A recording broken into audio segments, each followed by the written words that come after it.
What's up, you guys? Man, this is Pod When I Want to Podcast. I'm back with another episode today, man. You already know what it is. It's Thursday. You already know we're going to do our picks today, man. The coaching carousel is crazy. Jim Harbaugh, he's a Chargers coach, got hired. I'm happy for the Chargers, man. This will bring them relevance. Jim Harbaugh is an excellent coach on both levels. I mean, you remember that stretch he had in San Francisco. You remember when he coached Andrew Luck. You remember when he went back to Michigan, just won the national championship, man. And he got some unfinished business in the NFL, man. I'm happy for him, man. Really good coach for them, man. They needed a coach. Chargers, they needed a coach. That was their main issue. They're not devoid of talent. They're not lacking at the quarterback position. They got a franchise guy at quarterback. So this is a good thing. Jim Harbaugh is coming into a really good situation to bring stability and togetherness. I'm happy for all Charger fans, man. Y'all should be excited, because what I think is going to happen is there's going to be a quick fix. Because like I said, they're not devoid of talent. This will be a quick fix for Jim Harbaugh, for real. Because there's talent all over the roster. It's just putting the right pieces in place and getting them together. That's it. Coaching them up to do the right things and learning how to win those close situations. Herbert is going to have to take the next step in his evolution at the quarterback position. It's time for him to take that next step. It's too much talent that lies within him to not take that next step now. You got the coach. You're going to have everything you need. You're going to be provided with everything you need. The weapons, everything. You got to get it on track. You're the guy. You're getting paid to be that guy. So I'm happy for them. The Atlanta Falcons just took a second interview with Mike Vrabel. They did the same thing with Coach Belichick. I think Coach Belichick, it's a real possibility he might not be coaching next year, and it's not because he don't want to. I think teams are understanding the evolution of football and understanding that Belichick hasn't really shown the ability to adjust to the times offensively. He hasn't shown the ability to evolve. He just hasn't. Hasn't translated. I don't like, then that's when we go back to the Brady talk. Was it Brady or was it Belichick? If you're asking me, it's Brady. Brady leaving is the reason why Belichick ain't successful. Let's be honest. And I think a lot of teams are thinking like that too. Like, what could you bring? We're not going to give you all this power and all this GM authority to pick your personnel and all that. And then you can't even pick the right pieces to go with it. I mean, the NFL has changed now. You have to have a bona fide weapon, a bona fide number one option. And he hasn't had that. He hasn't been able to pick that. Gronk retired. Brady left. Edelman was done. That was the end of it right there in New England. So you got that going on. And then the Panthers went ahead and hired the Tampa Bay Buccaneers coach, Dave Canales. When they went ahead and hired him as their coach today, is their offensive coordinator. He was 42 years old, and he worked with quarterbacks Russell Wilson, Geno Smith, and Baker Mayfield. So that's actually really good company to be in if you Bryce Young. Bryce Young does need a coach that can bring the best out, and they need to go get weapons. They need weapons. They got to surround that Broly with weapons. He needs to be looking at a number one, number two, number three. He needs to really look at, like I'm saying, like, this is my number one receiver, this is my number two, this is my number three. That's how they need to get him weapons. He didn't have nobody. Thielen was their best option last year, and that's not going to work. That wasn't going to work. You need a legit number one. So T. Higgins is available. I think they should go.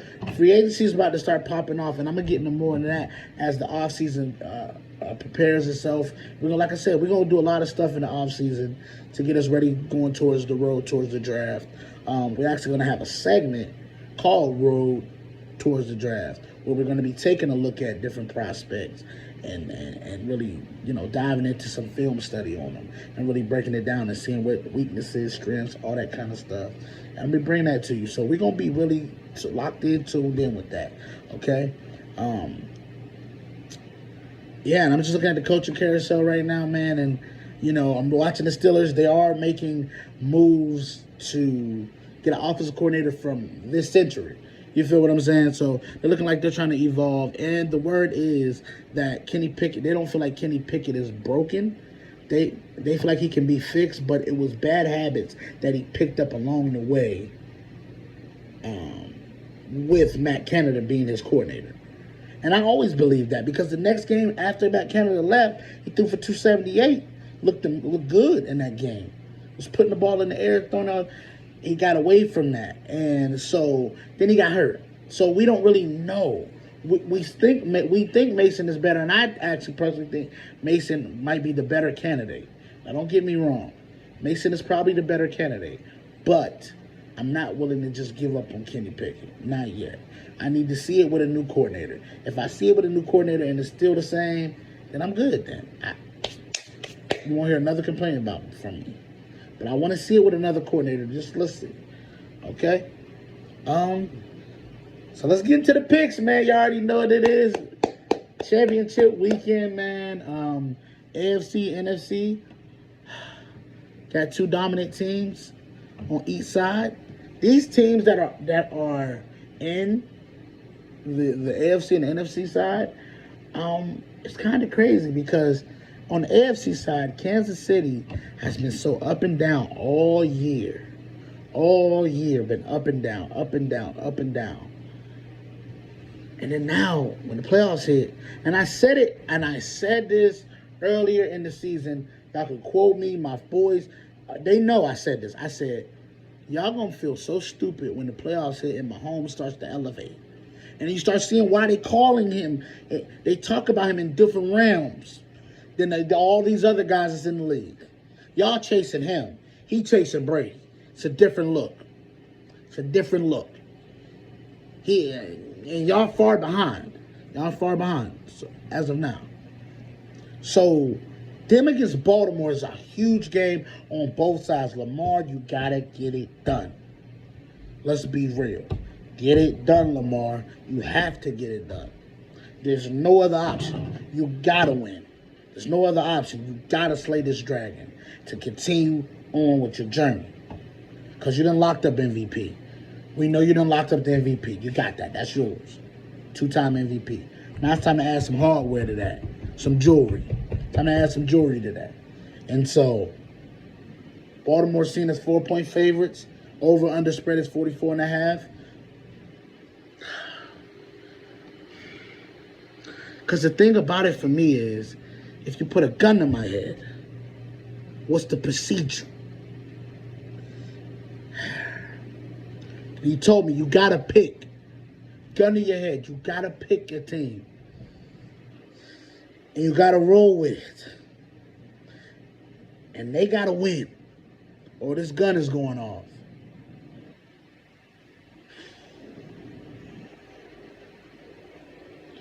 As many times as I picked against Brady.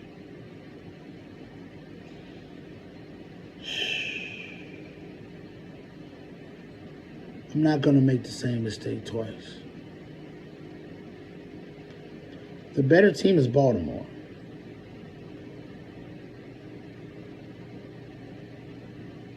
But I got a feeling we're in the Patrick Mahomes era. I'm taking the Chiefs. I'm taking the Chiefs. It's strictly based off Mahomes.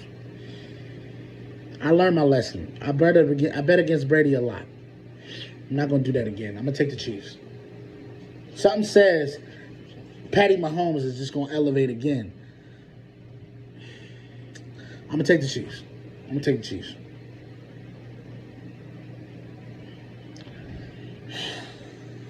All right. Now we're starting over to the NFC side.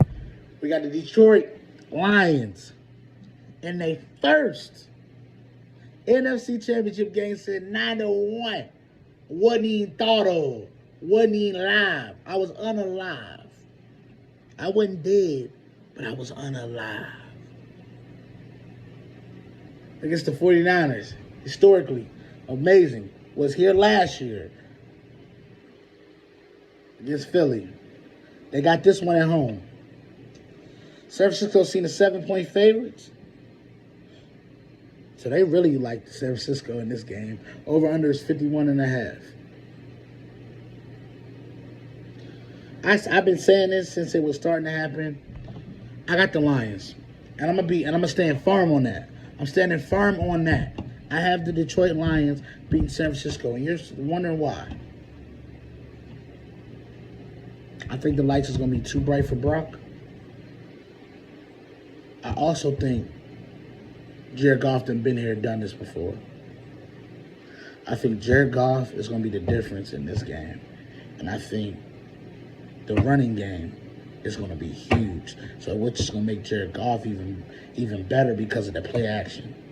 So I'm just going to tell you this. I think the running game mixed with play action is going to get the job done. I think that San Francisco on the back end is susceptible. Nobody is mentioning that. They are very susceptible at the cornerback and the safety position with Mungafalo. I'm sorry. You know what I'm talking about. 29 to Troy. Him. With him being out, they're very susceptible on that back end. Now, do I believe in Fred Warner? Yes, I do. I do believe in Fred Warner. I believe in Greenlaw. I believe in those brothers. They are dogs, all pro type of guys. These guys are dogs. Don't get me wrong. But I think they're going to be so focused on that run game because if you don't focus on that run game, Detroit liable to run for 250 with both of their running backs. Their running backs probably could get 100 each if you don't focus in on that. And I think with that slight hesitation, play action, fake Amon Ra, right through over route. I can see that. I can see Jameis Williams getting a go ball, one of these go balls that they throw for 60 yards. I can see that happening. But I got the Detroit Lions winning this game. Oh yeah, back to the Chiefs game. The score that I have is 35-31 Kansas City. That's the score of that game. For the Detroit game, I have it 28-24 Detroit. That's how I got those two games meshing out and planning out. I think Detroit got it what it takes, and I got Kansas City versus the Detroit Lions in the Super Bowl. And I'm standing on it. I've been wrestling with that Kansas City and Raven game all week. I ain't been wrestling with the Lions game. I had the Lions last week. I had them last week. I did. I had them last week because I looked at the 49ers and said, "Oh, you can bleed. Oh, you bleed. Okay. Oh, you bleed. All right, let's go." And that's how I feel. Oh, you bleed. Cool. So, the one thing I am worried about in the Detroit game is if they start blitzing. Because I got to see how Jared Goff handles that blitz. Their offensive line is amazing, though, for Detroit. So, that's the good part, too. But, yeah. So, I got Kansas City versus Lions in the Super Bowl. I'll keep watching this coaching carousel as it spins and as it turns. And you guys will see me back on here on Tuesday with a recap show and recapping everything that happened for the weekend. I appreciate all the love and support, man. This is the Portal Prospect. I will be back until next time.